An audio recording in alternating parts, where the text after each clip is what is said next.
అంత మంగళప్రదమైనది ఏది అంటే దీపం ఒక్కటే. అందుకే మీ ఇంట్లో దీపం ఎప్పుడు వెలుగుతూ ఉండాలంటారు. అయ్యా మా ఇంట్లో దీపం నిలబెట్టారండి అంటారు. అటువంటి దీపం పరమమంగళప్రదమైనటువంటిది. అటువంటి దీపం ఇంట వెలగకుండా ఉండకూడదు అని. ఏ ఒక్కరోజు దీపం వెలగకుండా ఇల్లు ఉండకూడదు. కానీ ఏ కారణాంతరముల చేతనైనా ఇంట్లో దీపం వెలగకుండా తలుపులు వేసేసి కొన్నాళ్లు చీకటితో ఇల్లు ఉండిపోతే ఆ దోషం యజమానిది.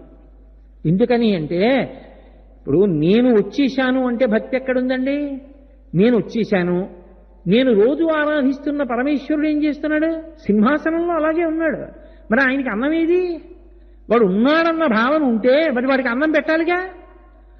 అంటే ఓ దీపం పెట్టి, అందుకే ఇంట్లో దీపం పెట్టేవాళ్ళు ఉంటే చాలండి అంటారు. ఓ దీపం పెట్టి ఇంత బెల్లం గడ్డ పెట్టారనుకోండి, నేను ఉన్నానని తలుపు తీసి కాస్త